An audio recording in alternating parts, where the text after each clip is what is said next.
Texas is a unique state because it's got what they call dual coverages. And a lot of times this comes from your own personal policies that although you yourself weren't at fault, they will come into play to add to the policy of the person who was at fault.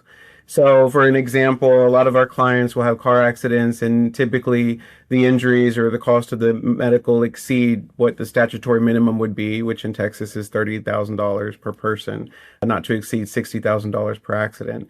And in those cases, typically the client would be left holding the debt because the money wasn't enough to suffice the injuries or medical bills or their compensatory damages in some sense or another. So the underinsured provisions of someone's personal own policy could come into play, and pick up what may be lacking in terms of that value. And again, it's dependent upon their policy, what the limits might be, but usually it's going to be a minimum of the 30 at least.